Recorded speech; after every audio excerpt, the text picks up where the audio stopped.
in the early 1990s, I found the Church of Jesus Christ of Latter-day Saints, and I'm like, yes, this is it. I studied with some really heavy-duty rabbis. His name was Jonathan Sachs. He was the head of a rabbi of United Kingdom. So then the next day I was supposed to go to the cancer center and get another infusion of chemotherapy. And the doctor came down, which was very unusual. He usually didn't come down. And he said, "You don't need any more." And I was like, "What? The cancer's totally gone?" And so what I realized is that these three men were part of the priesthood. It was like you and I talking. It was like a dream like that. Then I was watching YouTube things after I came back to the church, and these different people would start talking about the three Nephites. From Russian roots to restoration, a Jewish woman's journey to Christ. Born into a Jewish family, shaped by the trials of early 20th century Russia, she inherited a legacy of resilience and faith. Her path to the Church of Jesus Christ of Latter-day Saints was marked by profound spiritual experiences, including a miraculous healing and a vision of the three Nephites. In this powerful 11th hour testimony, she shares how embracing the restored gospel brought new purpose, identity, and peace. This is Miranda's story.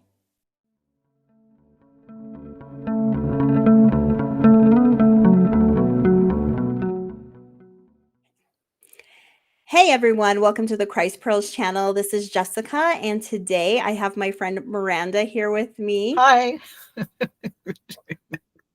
And today we're going to be talking about living in the 11th hour. So this is going to be a little bit of a last days topic, but we're also going to hear a little bit about Miranda and her background. She's got an interesting story. So Miranda, why don't we go ahead? Can you share your conversion story with us? I know you talked to me a little bit about your journey from Judaism to the restored gospel, and maybe tell us a little bit about your experiences or the truths that led you to recognize the Lord's hand in your life.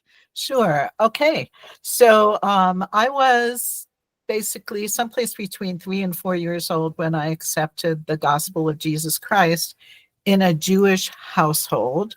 But the household itself was non-observant, which means they didn't go to synagogue, they didn't read the Bible, they didn't do any of that, although my father was trained in that, but he decided not to do that at a certain time period.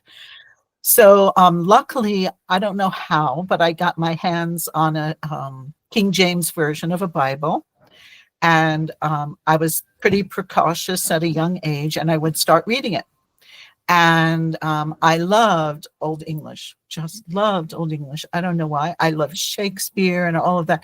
And so it was like, oh, this is an Old English. How fun, right? So anyway, so I went along, and I love that they say to, our prophets say to, come follow me, because that's what I did. I didn't know what I was doing, but there are these red, all of the words of Jesus were in red in the Bible that I chose. It might be a Catholic Bible. I don't know which Bible it was, but it's some Bible that was King James Version. And it was helpful for me because I decided, okay, so why I started following Jesus is my family on Sundays wanted to sleep in. And this was, as you can tell, I'm a little bit older. And so in the 1950s, what was on TV in New York was church on Sunday morning. And kids get up real early, as you know, you have young children. So they want to get up, and you're like, oh my gosh, I want to sleep in. But okay, fine. So I watched church.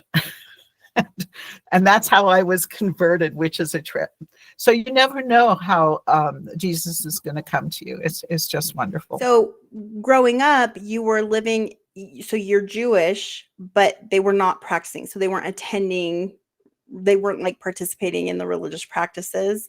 And then you found Jesus through television and started following Jesus and reading about him. And so this is like your introduction to Christianity. Is that correct? That's exactly correct. Yeah. Okay. And so, but then my family cut along, and, being unobservant, but wanting to please other Jewish people, they decided not to have me watch TV anymore, but it was too late already. It was just way too late. So anyway, many years went by, and I'm following things, and I'm going to different churches and things like that, experiencing a lot of different churches, and even went to a Messianic church, which wasn't exactly right for me. Maybe it's okay for other people. In the early 1990s, I found the Church of Jesus Christ of Latter-day Saints, and I'm like, yes, this is it's, I don't know why I didn't see it before then, but anyway, that's okay. It was my time to find it and to be taken in to the gospel through a group. And it was wonderful. It was just wonderful. So how old were you when you found the church, and how did you find it? Okay, so I was in my 40s, of all things. And I'm a musician by trade, or was you can see kind of musical instruments up there. So anyway, I'm a musician in the past, and I came across with the Tabernacle Choir.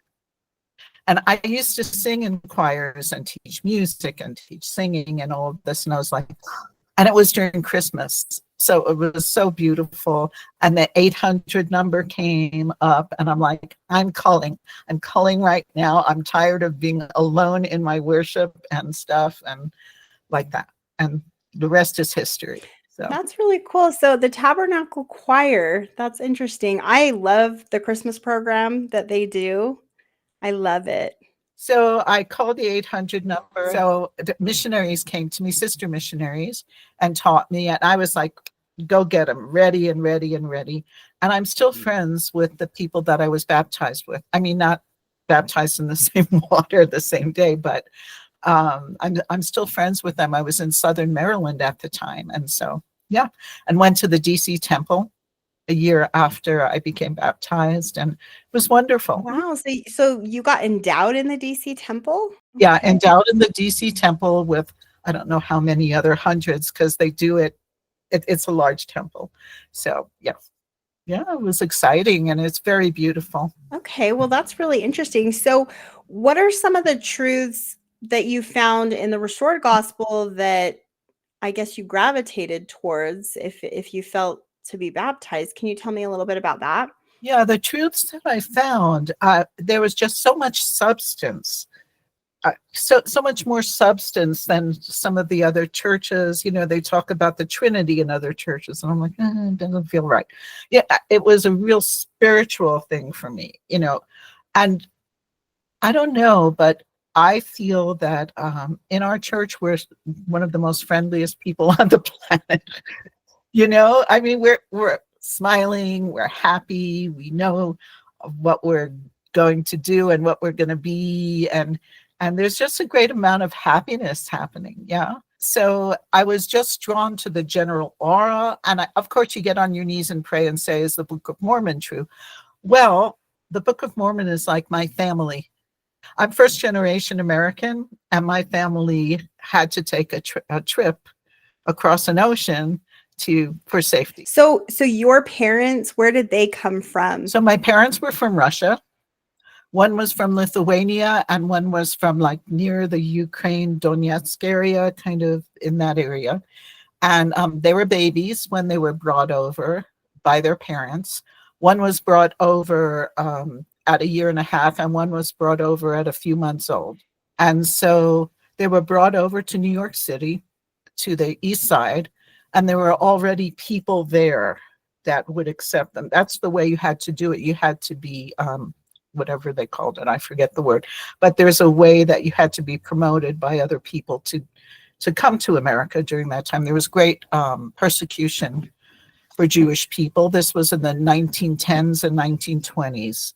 And so that was before World War II, when thousands of Jews were coming over. That's really interesting. I was actually talking to I'm in a book club, and I was talking to my book club, about this yesterday, just about like the concept of like war and how it essentially redraws like boundary lines and it causes people to move across the country. And I think in the 20th century, I see that a lot in the 20th century. It's like with each war, there's like tons of migration. And then just recently with Russia invading Ukraine, you see more mass migration like out of that region and into other parts of the world. And so I mean, I can see like this, I guess you can call it like a scattering, right? Like there's like war tends to lead to a scattering. And I see that theme in the scriptures, like all over in the scriptures. And anyway, it's just kind of interesting to see someone who has like a personal story with like war and like the effects of it causing that migration, and then how it led you to America where you found this restored church. Every time I read the Book of Mormon, I think of my family because they were under persecution is what was going on, the pogroms. And luckily they were in certain, whatever you want to call it, trades that other people valued. So they were saying, oh, this is going to be happening. We're going to be killing people and burning your houses and everything like that. So if you want to get out by such and such a date, do it. So we were very lucky for that. So did people just like, did they even have an opportunity to sell their home or their belongings, or was it just like up and leave and gone? Just go because they were going to destroy everything. They would burn everything. Yeah. If they would just destroy everything. So yeah, pretty amazing. But when you think about Lehi, he knew Isaiah, but Lehi. Well, I think Lehi was, I think he was about 150 years after Isaiah, but if I understand correctly, he would have had access to all of those teachings in like the school of Isaiah, possibly. So he seems very familiar and versed in Isaiah's writings. I mean, we obviously see that in the Book of Mormon. And he was a contemporary of, it was Jeremiah. That makes even better sense for the 11th hour, which we'll talk about if there's time or another time. So that's cool. So anyway, yeah. So I think about him knowing he knew, he had an inkling that things would be happening in Jerusalem, and he wanted to preserve his family. So half of his family were protesting the whole time. I think it would have been hard. Like, I know that Laman and Lemuel, they get a lot of criticism, but I feel like I probably would have complained in the wilderness at least a little bit. Well, in my understanding, and this may not be true, they were like teenagers. And what do teenagers do? They complain all the time, right? Oh, I definitely complained a lot as a teenager. I'm not going to lie. I mean, you're just like, I don't know, it's so temperamental at that age. And, you always feel like you don't have control over your life. And so what else can you do other than complain? And I love in the Book of Mormon, you hear all the complaints. They don't hide that. When they have to go back to Jerusalem to Uncle Laban, it's like, oh my gosh, how are we going to do this? And of course, Nephi's the obedient one. It's like, we can do this. And they're like, yeah. It's like the younger one. They're like, yeah. It's interesting. So you said something earlier. You said that one of the truths that kind of stood out to you was that in Christianity they have this like there's this kind of idea of the Trinity, right? And then with our restored gospel, we have this understanding of the Godhead, which is different than the Trinity, where we look at Jesus Christ, God the Father, the Holy Ghost as three distinct separate beings. So can you tell me a little bit more about your intrigue with that, your thoughts on that? Yeah, I had absolutely no negativity about it. I mean, some people are like, oh, that can't be true. And I'm like, yeah, it can. I mean, look at what the Bible says. Look at and I have no problem with there being a mother in heaven, because you need to have parents in order to have children. And I can remember, I'm sorry, when I was young, I can remember that I was a spirit before coming in. And I'm sure with your children, there are some kind of stories like that as well. Young children remember that stuff. I would tell my mother about it, and she'd be like, shh, don't tell other people about it, like that. So, well, I think that this concept of premortality, this is another thing that it's different in the Church of Jesus Christ of Latter-day Saints compared to other Christian religions. And I realize that there's many beliefs, but like in terms of like organized religion, this is a belief that kind of sets the church apart. And I think even though some people inherently do feel like they've always existed, it's not necessarily like an official teaching. So this is a beauty, I think, of the restored church too. And just to give you a little background on me, so my family, my mother was raised in the Church of Jesus Christ of Latter-day Saints. Her parents were like, her father went inactive, her mom was kind of active, so it was like semi-active. And then my dad, he was Catholic, so I had these like two faith traditions growing up. So for me, I also had to kind of like sift through some of those different doctrines and then kind of decide. So I can relate to you a little bit on that. And I think I kind of have that same feeling about the Trinity versus the Godhead, or like Heavenly Mother and a premortal existence. Like some of it seems inherent to me too. I remember telling my mother that I remembered coming down. And when I thought I picked the wrong family to come into anyway, for some reason, I used to pray to go home when I was really young. And my sister remembers that I would be like crying, oh, I want to go home. And she's like, you are home. And I'm like, no, I'm not home. It's interesting that we remember things like, anyway, yeah. So. Well, you had mentioned something to me when we were talking before offline, and you said that you were Jewish, but not necessarily practicing religiously, and then you converted to Christianity, and then eventually to the Church of Jesus Christ of Latter-day Saints. But then you talked about how there was a period where you kind of went back toward Judaism, and you'd mentioned your sister. Can you tell us a little bit more about that experience? Sure. My sister's Orthodox. So Orthodox Jewish. So I wanted to make a connection with her. So I study with many, many Orthodox rabbis, which only adds to my spirituality and to my belief in Christianity, which is interesting because, anyway, I think if Jewish people would really be honest with themselves, they would believe in Jesus, but it's considered a pariah in the Jewish tradition.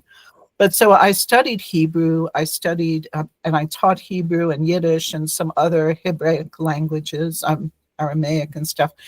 But, and so it helps me a lot in my understanding of some things. Like I did something when this last Pope passed, it was laid on my heart to do the 91st Psalm. It's one of protection, but it's also one where God actually answers within the Psalm a prayer. And I read it in Hebrew for whatever that's worth as well. Maybe it touched somebody. I don't know. I really don't know why I'm doing all these things online. I'm retired. What am I doing here? Anyway, so you're talking about your channel, right? Like you do have a channel. And so you dedicated your entire YouTube channel theme to the concept of the 11th hour, and it's 11th hour LDS. Is that correct? Correct. You spell it out 11th hour and then LDS right after. And I was kind of shown in a dream what to do. And so I followed through on it. I figured if it falls flat on his face, that's fine. That means I learned something. But I have a few followers, like 10 or 20 or something. I'm not doing it for fame or anything. It's mostly to get ideas out there and to reach a few people or whoever needs support in their testimony. Well, Miranda, since this is like your theme, and I have watched some of your videos, and I've seen some really interesting things that you've been able to pull out, some threads that you've been able to find in scripture. So maybe you can tell us a little bit, like, what does the 11th hour symbolize from both a Jewish prophetic lens and also a Latter-day Saint lens? Because you were talking about how your Orthodox Jewish studies actually enhanced your belief in the church, and maybe even like kind of give us a little clue as to like what brought you back to the church as you were like studying with your sister. Like what kept you, did you actually leave the church and then come back, or were you just kind of exploring those ideas and relating them to the church? Can you talk a little bit about that? Absolutely. Well, I didn't study with my sister. I studied with some really heavy duty rabbis. One is no longer alive, but he has beautiful, beautiful things online. His name was Jonathan Sachs. And actually, President Holland and some other people talk about him in their, what do you call it, talks. And he was the head of a rabbi of United Kingdom. So I got to study with him. Yeah. The other thing is I did leave for a short while, but then I developed cancer. I'm like, okay. So in the middle of being treated and all of this and everything going on, I still studied and I still believed in Christ, but I also was studying with the rabbis. But then in the middle of a dream, there were these three faces of men that came up to me. I was like, what is this? It's weird, but it was very peaceful, right? And so then the next day I was supposed to go to the cancer center and get another infusion of chemotherapy. That day, everything stopped. Everything. They didn't start. They didn't take a test. They didn't do this. They didn't do that. And the doctor came down, which was very unusual. He usually didn't come down. And he said, you don't need any more. And I was like, what? I was due for another half year of chemotherapy. And he said, the cancer's totally gone. We've shown some certain things and the cancer's totally gone. And so what I realized is that these three men were part of the priesthood, blessing me with a healing. And I was totally healed of cancer. It was just incredible. Okay, so this is amazing. This is like an incredible story. So I just want to make sure I'm catching all of this. So basically, you're going through these cancer treatments and you had a dream where three men appeared to you in the dream, and in the dream they blessed you. Am I understanding that correctly? Do you know who the men were? Not until I started coming back to the church again. And it's a bit of a process. If anyone wants help with that, getting back to the church, I can help them. What I realized after a few years, it was the Three Nephites that showed up in my dream. I just thought it was three priesthood members. Well, I can relate to this on some level. I've had dreams in my own life, and I've had them where it's like you have the dream, you know that it's like a message from the Lord. You can tell like when you're having the dream and you feel it, but you don't always fully grasp or understand everything in the dream. I feel like for me, they've often been symbolic. And so sometimes I've had to like ponder and think about them, or even search the scriptures, looking for certain symbols to try to understand them. So would you say it's something along those lines for you? Similar. It was real. It was like you and I talking. It was like a dream like that. It wasn't like a dream, like symbolic or something, because it was. But then I was watching YouTube things after I came back to the church, and these different people would start talking about the Three Nephites. And I'm like, who are they? Somehow that didn't go into my lessons, in the past. And so I'm like, oh, I had three men that were blessing me. Maybe that was the Three Nephites, that kind of a thing. And then I heard other testimonies of how they were healed after having dreams about them. And I was like, oh, that's what happened. Okay.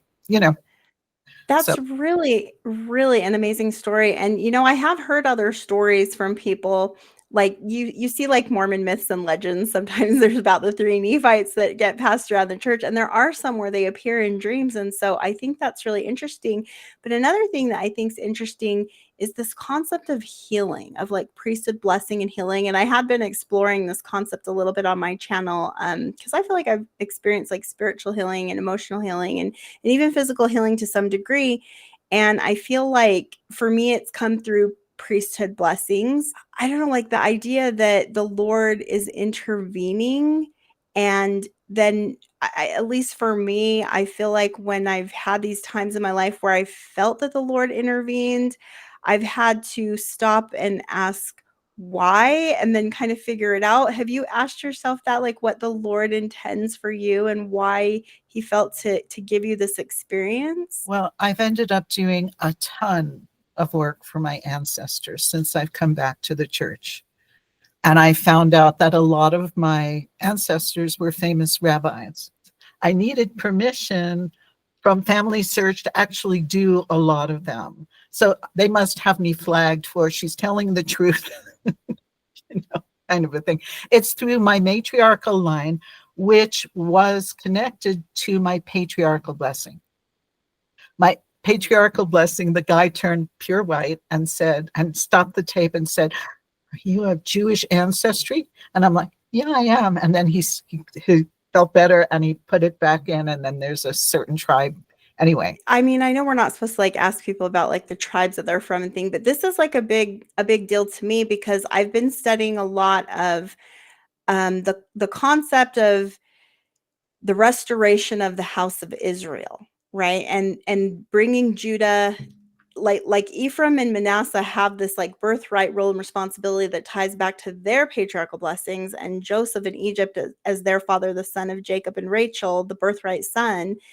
You know, this is their responsibility in the last days, is to be the one that gathers the house of Israel. And I see like an allegory in Joseph in Egypt's story and like his reunion with Judah and his brothers and all of that. And so it also is making me think a lot of Malachi, you know, the "Behold, I will send you Elijah the prophet before the coming of the great and dreadful day of the Lord, and he shall turn the heart of the fathers to the children and the heart of the children to the fathers, lest I come and smite the earth with a curse." And I love this. And I know I can't remember, one scholar was talking about how children really should be the word sons, and how sons ties into this vassal king relationship and to the proxy savior role, or like the Davidic covenant. And this is essentially the work that we do in the temples. And it's interesting to me because at the beginning of this conversation, you said that you always felt like maybe you were in the wrong family, but maybe you weren't. Maybe you're the branch that can help graft in the other branches of your family. Have you thought about that at all? Yeah, absolutely. Absolutely. Now I'm not, there was really some tremendously awful things that happened in my family, but I survived.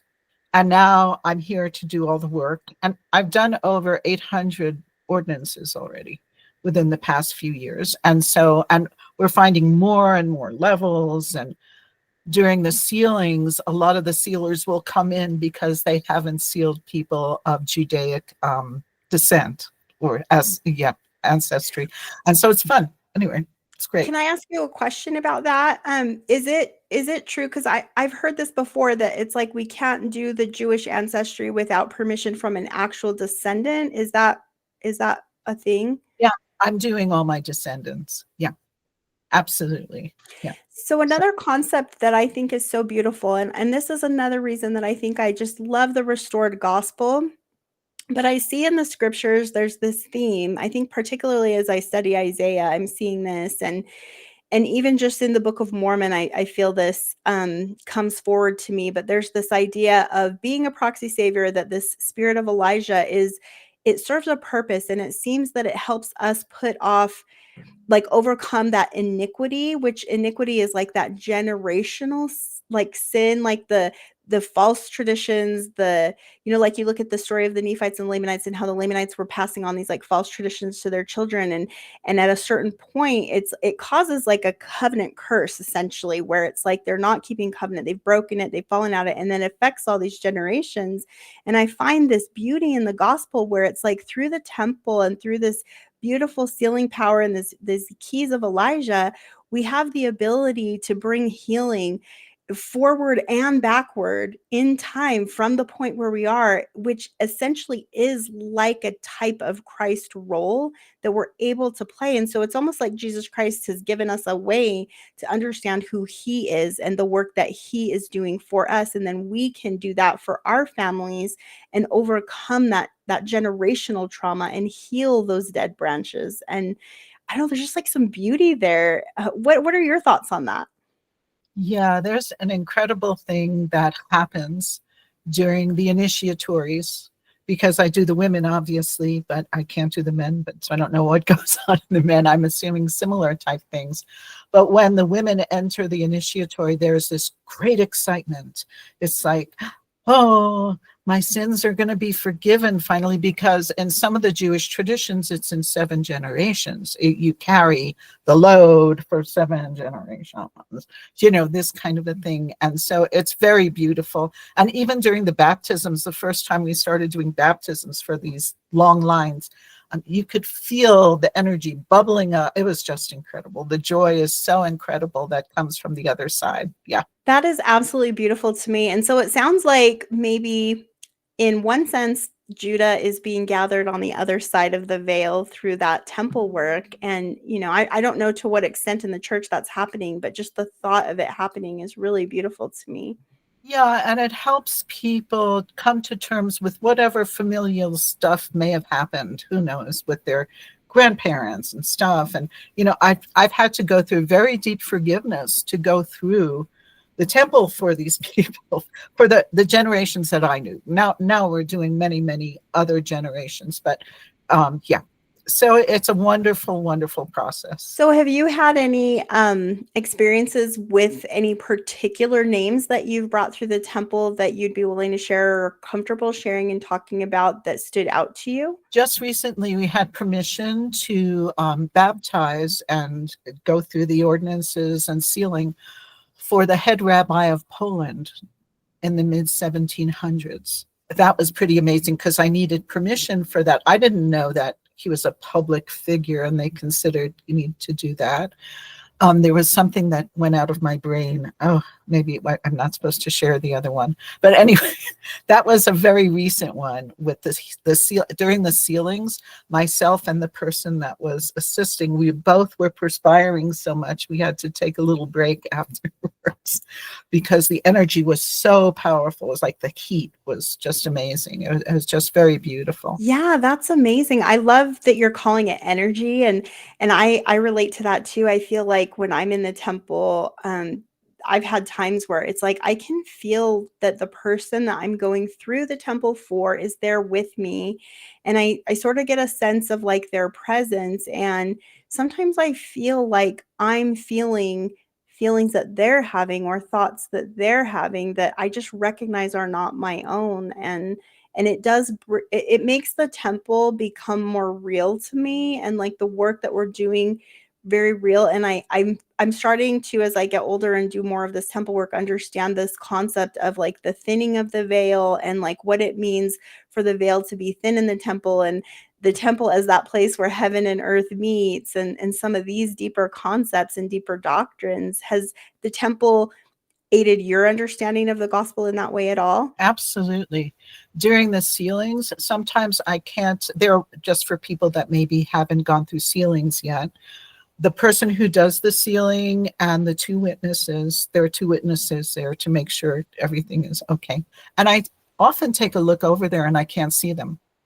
Everything is pure white. It's like, oh my goodness, there are angels around us, or there's this purity energy, or afterwards you go into something called the celestial room, which you can go to if you go to an open house. If you're not a member of our church, go to an open house and you can see what the celestial room looks like. I get answers. I get answers to things there. It's just amazing. And anyway, it's just very beautiful. I've had so many great temple experiences too. And this is another aspect of, I think, our religion that I don't find that in other faiths. Like that, there's not like this beautiful temple experience, this concept of tying in all of these deep doctrines in the scriptures. But I find that in the Church of Jesus Christ of Latter-day Saints. And it's something that doctrinally has stood out to me in the scriptures. And so I recognize that the true church has this aspect of it, and it's an identifier for me of, yes, this is the Lord's church. How has that been for you? Has that been something that stood out to you, the concept of temple work as like being an aspect of the Lord's church? Absolutely, because as women in the church, we get the priesthood through the temple, which isn't necessarily so in most Jewish Orthodox beliefs.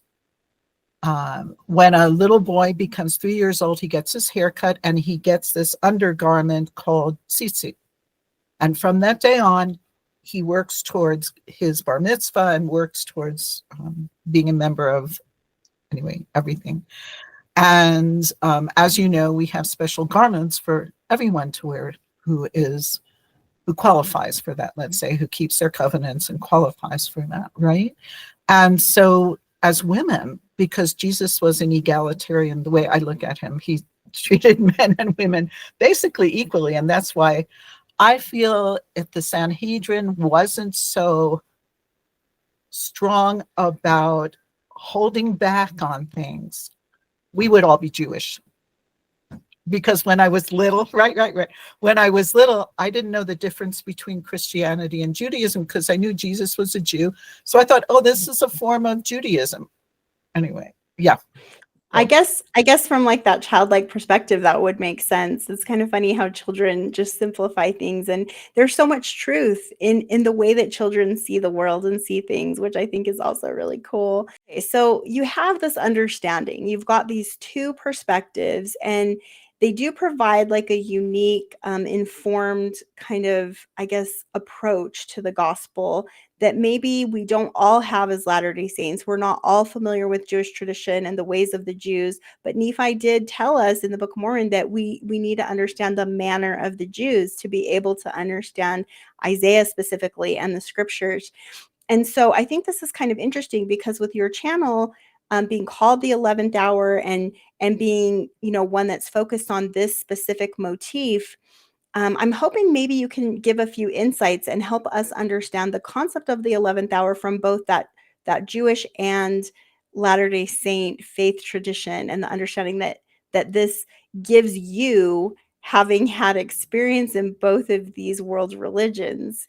So what are some things that you can tell us about the 11th hour that we might not know if we don't understand the manner of the Jews? There's a lot about the 11th hour actually in the Book of Mormon, which I didn't prepare that at all. But because there's a lot of Isaiah, and because they're leaving Jerusalem because it's going to be destroyed. They're in the 11th hour in Jerusalem when the temples are going to be destroyed. So they knew to get out of Dodge. So there's a lot of, Jerusalem, but there's a lot in the Book of Mormon that talks about the 11th hour type of things. And I did talk about that in one of my videos, but I didn't prepare something like that. But it was the 11th hour for a lot of the Jewish people. Now, oftentimes people will use Jeremiah 29:11, which is, "For I know the plans I have for you, declares the Lord, plans to prosper you and not to harm you, plans to give you hope and a future." So when we think of that, we think of the 11th hour, even though these awful things are going on. There are wars going on. There are famines going on. There are diseases going on. There's so much going on, political things going on, anyway, so much going on. The environment, anyway, the Lord still has plans. There's still hope in the Lord. Isaiah talks about a Messiah coming, right? But what did the Jews think? The Jews thought he was going to be a great warrior. Yeah, he will be a great warrior when he returns.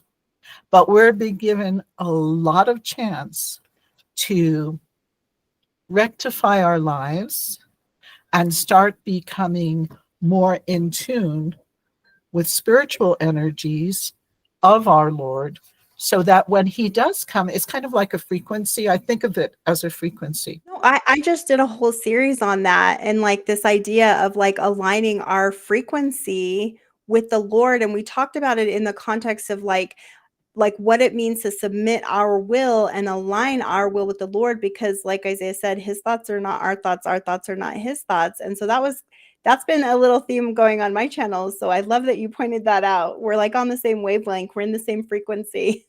Yeah, I often see spiritual matters as uplifting, as having a higher frequency, because when he comes in his glory, it's a very high frequency. And that's why it says to be burned like stubble, because, Isaiah talks about it and some other prophets talk about that.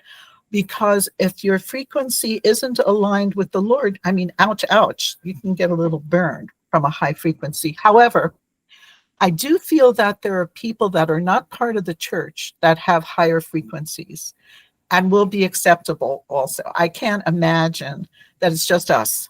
You know, there are people that follow the Lord and that have higher frequencies too.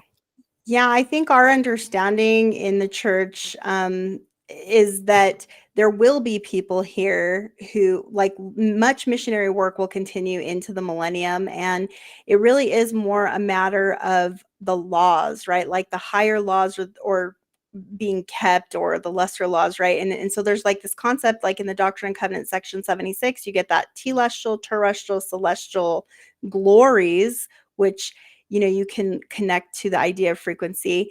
And there are people who are living terrestrial laws that will be able to, um, I guess you could say, be part of that like righteous remnant that survives, you know, like the end time. They're the people who can survive, and whether they convert in that process through that dark time, or they do it like after the second coming on into the millennium, the what allows them to qualify to be here for the millennium is that they're living those higher terrestrial laws. So that's kind of my understanding with like our gospel doctrine. Do you have any insights on that, maybe from the Jewish perspective? Well, the Jewish perspective sees souls in a different way than the way we see it. They see the soul returns to heaven.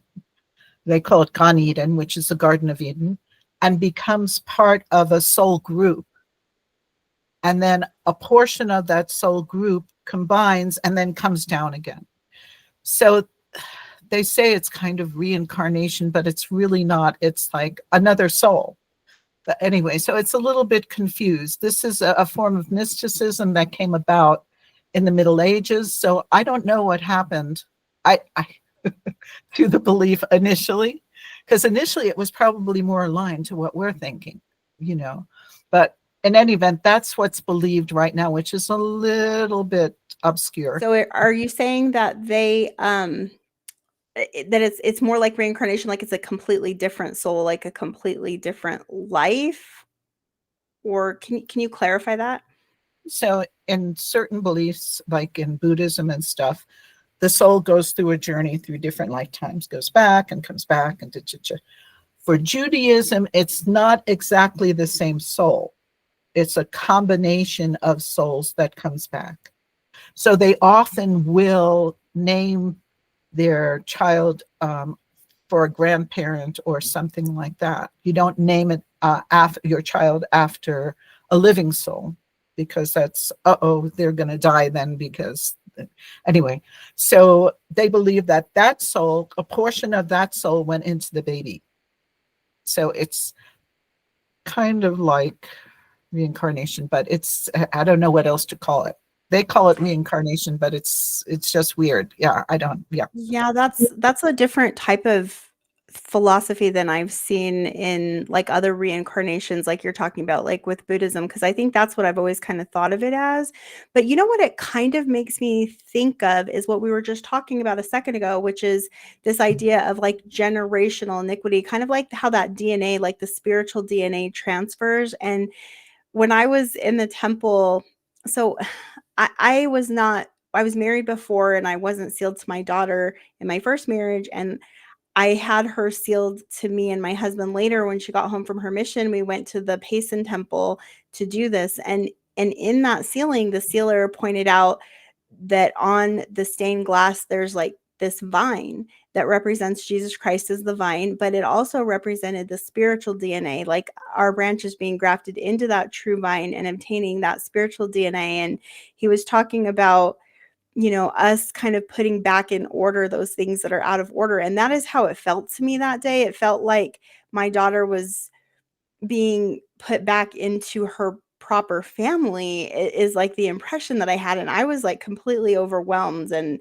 emotional that day, feeling the spirit very strongly. But it sort of makes me think of that idea of spiritual DNA kind of being transferred from father to son, mother to daughter, like through the generations, and then how that does affect us spiritually over time. And it goes back to this idea of the spirit of Elijah and kind of like the restoration, like the cleansing and the bringing the healing, that we can actually be healers through this work that the Lord has given us to do. And I don't know, that's kind of what it's making me think of, which I think is kind of an interesting connection. When I was sealed to my parents and their siblings all together on the same day, sort of the next day, all these other lines started open. It was like, wait a second, I want to be sealed and I want to be sealed. And I felt like, well, you can be sealed. And I felt like Oprah, we can do the work for you. We have to take time in doing it, and that's what's so special to me is Jesus healed one by one, right? And certain of our ordinances have to be done one by one. They can't be done in lump sums, and so it's very beautiful. The whole thing, we could talk for hours about this, I'm sure. Well, I guess going back to the concept of the 11th hour, because that's more what your channel's focused on, and that seems to be a really big theme that you've put a lot of study into. So what are some other 11th hour symbols that maybe we should be thinking about here as members of the Church of Jesus Christ? Like, what are some things that maybe we should try to study or understand about the 11th hour? Are there some things that you've learned that you'd like to share with us about that? Well, I remember in the last conference, two of the areas of many of the talks were in Matthew, and Matthew 20 and 25. And Matthew 20 has to do with the vineyard. And workers came to the vineyard and they would be paid for their 8 hours. And then some people came at the last hour and they were paid the same amount that these people that came from, let's say, 8 a.m. to work in the vineyard, right? And they were like, oh, we're upset because, we've been working this whole time in the vineyard and for you, and we should get different pay and stuff. No. Because if people come, even in the 11th hour, even at the last hour, the Lord feels they deserve. There's this level of mercy. There's this level of love from the Lord that's way beyond our human capacity. The other one that they talk about a lot is in Matthew 25. I think it's 25. It's the 10 virgins with oil lamps. There's an incredible talk by McConkie about it, which all of the symbolism in it. I don't want to go into it, everything of it. But 5 of the virgins were ready. They had oil in their lamps. And the other 5 virgins, we don't know what they were doing, whatever. Well, the oil in one's lamp has to do with one's faith, building up one's faith and one's testimony in the Lord Jesus Christ. And the wick has to do with the way you create light in the world. So the wick is where you emanate or where you teach or where you share your testimony. And the other 5 versions didn't have their oil in their lamps. McConkie talks about, President McConkie talks about the lamp being one's vehicle because it's a vessel to hold the faith. So those are 2 that are kind of warnings for people to get on board with one's testimony about the Lord and about the church and about the love of Jesus Christ for the world. This is his creation. I mean, he created everything. So he knows us, every hair in our head, they say, and all that wonderful things. It's, so it was the 11th hour when the Lord came for the bridesmaids and they're holding their little lamps. And he closed the door and he said, okay, you have faith. The other 5 can't come in. And they were like, oh, please let us in. But they weren't taking time to build their faith. Now, a lot of people have great faith and they may not belong to our church, but their faith is very strong. So I doubt that the Lord will exclude them.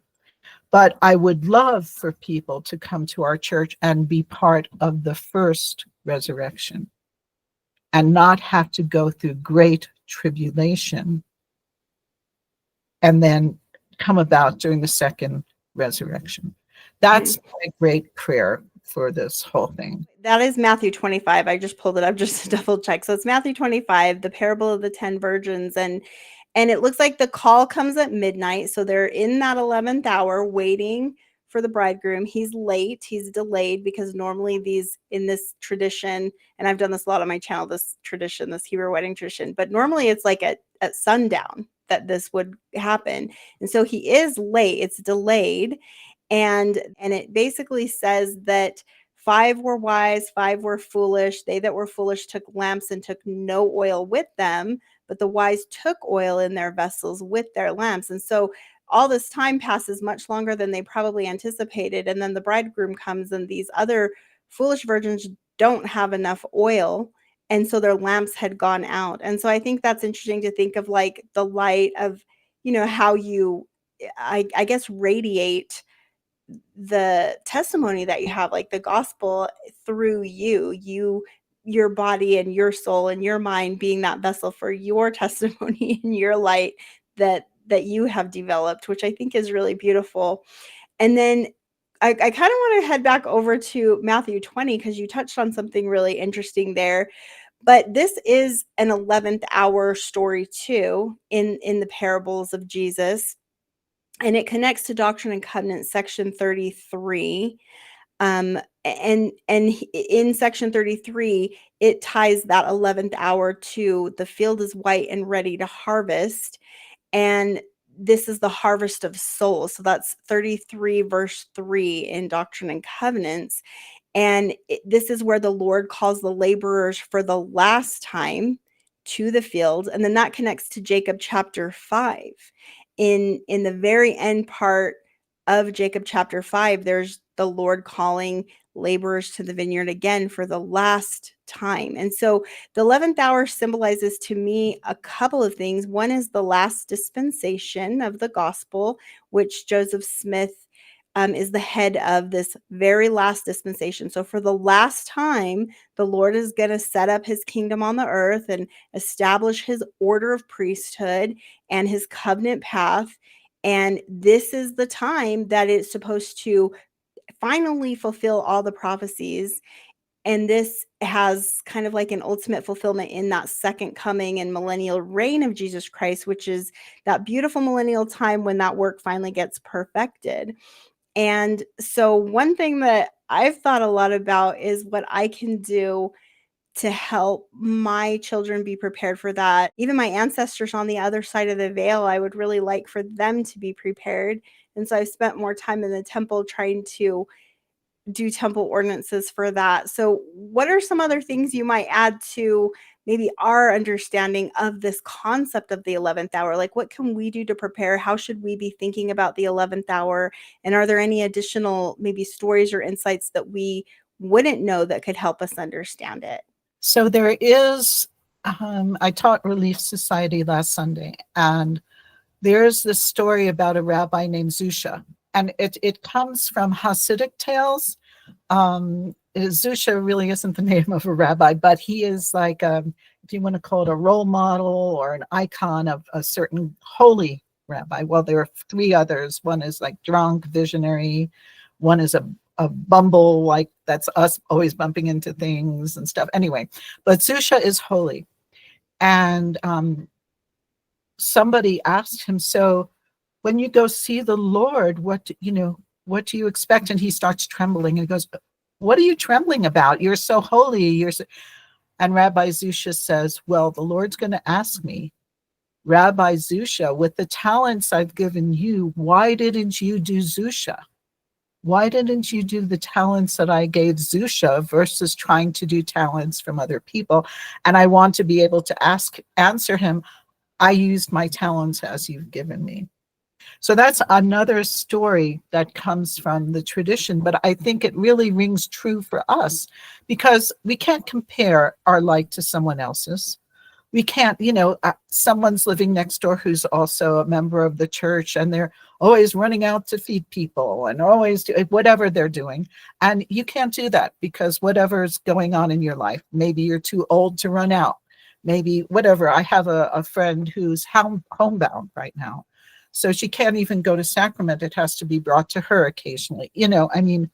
So we can't compare our talents to others. I think what's really important is to see our talents that we can use and to learn about ourselves, to pray, to learn about what talents have I been given that I can utilize to share my testimony. The thing is to not hide your light under a bushel. First of all, if you hide your light under a bushel, the hay's going to light up. It's going to burn everything. So you don't want to do that, right? So in any event, there are a lot of things that we can do right now, but especially not being ashamed of our testimony. I have lunch often at this senior center. We have senior centers in Albuquerque. Anyway, we get free lunches and you save money, so it's good because a lot of us don't work anymore. And so something happened to one of our members around our little table, and somebody wanted a prayer said. So who was chosen? I was chosen. Okay. The rest of them are Catholic and unbelievers and atheists and whatever, but they chose me for some reason, whatever. And so we said the prayer together, and everyone said amen, even the atheist. It was like, oh, okay, fine. I thought you were an atheist, but that's fine, you know. So that's some things that we can do. I mean, that's cool that they actually said amen. So they did participate in a prayer, which is kind of funny. You got them to do that. That's awesome.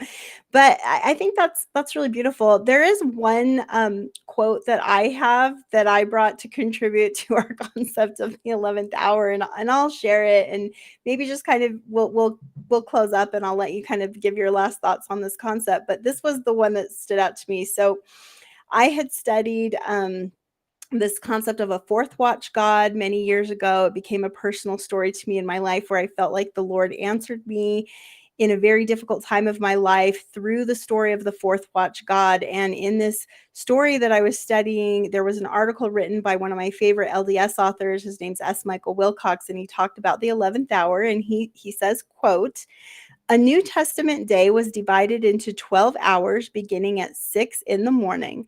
The third hour would be 9 o'clock. The sixth hour would be noon. And the 11th hour, though we visualize it as being just before midnight, actually was 5 o'clock in the evening. The night was divided into 4 watches. The first watch was from 6 in the evening until 9 at night. The second watch was 9 until midnight. The third watch was from midnight until 3 in the morning, and the fourth watch from 3 in the morning until 6 was about sunrise." And I thought this was really interesting because in the parable of the 10 virgins, the call is coming at midnight. That's when the call goes out. And remember, the bridegroom's delayed, and in the Hebrew wedding tradition, they would normally do this at dusk. So in that 11th hour, that would be when the workday is done from 5 to 6 o'clock. And then at 6 o'clock, they would go, and this would be dusk, and they'd prepare if there was going to be a wedding or an event like this. And so the fact that this bridegroom in the story of the parable of the 10 virgins is delayed, I think there may be something there worth studying.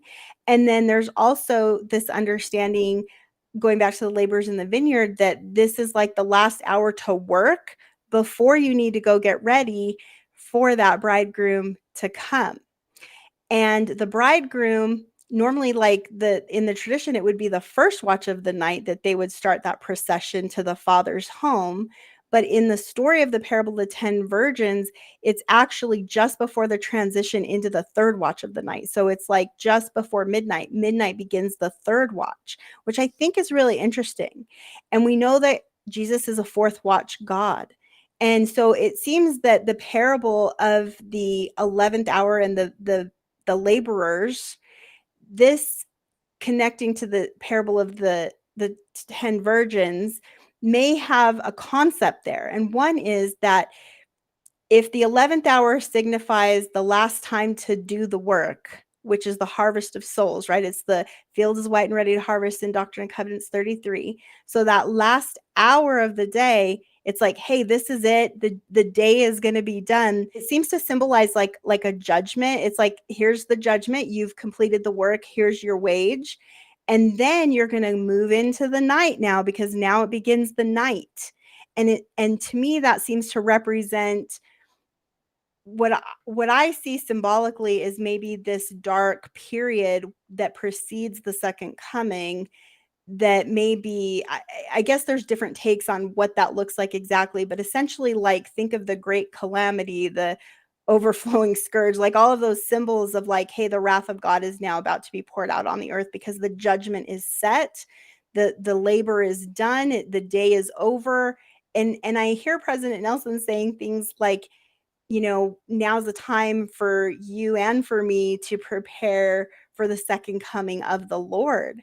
And to me, if I think about these two parables, this day laborer one means that, hey, the day is about to be done. And if we're in the 11th hour and the 11th hour is about to be over, then it's going to be time to get paid for what you've done or didn't do, right? And then you need to get ready because the bridegroom's about to come. But in the story, he's delayed. So it lasts for a period of time, that dark night, where you do need to have oil in your lamp to get through, because it's not going to be in that first hour after the labor is done that it normally would be in. According to that parable, it's delayed. And so you need to have extra oil in your lamp to get through that dark night because the bridegroom comes a little later. And to me, this symbolizes what you said, which is that mercy of the Lord, and to try to bring souls to him through that dark night, through the process. And I think to even prepare his people, because I see a prepare a people righteous remnant story happening in Isaiah. And so when I bring these two parables together, I'm like, okay, so the labor is about to be done, the payment is about to come, and he's a fourth watch God. So I think of this as a special thing that maybe our doctrine can enlighten us on in the Church of Jesus Christ of Latter-day Saints, because we see the process of the second coming as 4 key appearances: Adam on Diamond, New Jerusalem, Old Jerusalem, and then to the world in glory. And to me, that almost symbolizes 4 watches of the night. So I see like a connection there. So that's my big second coming contribution and 11th hour. What are your thoughts on that, Miranda? When Moses went up to the mountain for the commandments, he told the Israelites, who weren't Israelites yet, they were Hebraic, that he'd be coming back in a certain time. And he was delayed for maybe a few minutes. But what did they do in those few minutes? And so I think there's a lesson to be learned for everyone, particularly during this 11th hour, because there's so many things we could be involved in right now. Good things and things that are negative or distracting from ourselves. And so it's a matter of discernment. We don't want to build any golden calves. We want to build our spirit. We want to put oil in our vessel. We want, And so when you were talking about a delay, I thought, oh, yeah, that's kind of like Moses was delayed, huh? So it's interesting because some people are falling away from the church because they feel like, oh, the second coming should have happened already. It's bad enough or whatever. And we know that President Holland says that things are bad enough, but the Lord has got his timing on things, right? And so, I mean, that's what I'd like to leave us with. And, to build our testimonies, to support one another, to uplift one another, to not judge one another. We don't know what someone else is going through. We just can't judge it. And so if someone has an addiction, if someone has stuff going on, we can't judge them for it. We can pray for them. We can help them if they ask for help. Most people in those kind of situations need to figure it out for themselves. But that's true for everyone, especially for your testimony. The oil needs to be put in each lamp by each person. You can't live. I can't live off your testimony, although it's very beautiful. You have a lot of knowledge. You can't live off of my testimony, although you can be inspired by it, right? But we have to build our own testimony. We have to build our own faith. And that's what I would like to leave everybody with right now. Now is the time, like President Nelson said. And I completely agree with that. I love that thought. And I think that if we are truly trying to take counsel from the prophet's hand and prepare ourselves and our families and help prepare the world for the second coming of the Lord, then we're going to be anxiously engaged in this cause. and we're going to be going out into that field and helping the Lord in his work. And so, I mean, I just have a testimony of the living gospel. I believe that the Church of Jesus Christ of Latter-day Saints is the Lord's church that he will identify himself with when he comes again. And I believe that here is where we have that priesthood authority to be able to administer the ordinances of the gospel that the Lord has given that bind us to him. It's through those actions that we do that we're kind of like practicing for what is eventually to be sealed upon our heads if we prove true and faithful. And so I feel like if we can just be anxiously engaged in the work that we've been given, then the Lord will help us find those people who we have the ability to influence and help and enlighten and just kind of share our little light, let our little light so shine. And so that's kind of my feeling about it. And Miranda has a really, really interesting perspective on the 11th hour, you guys. So you can go check her out. It's 11th hour spelled out LDS on YouTube. And she gives some really great monologues with lots of really interesting details. Well, at this point, I don't have a studio or anything. I'm just going straight out with things. So we'll see what happens in the future where the Lord leads us, right? Thank you so much for assisting me. I also have a very strong testimony in the church, obviously, and more to share in the future. So thank you so much for being generous and sharing your ideas as well.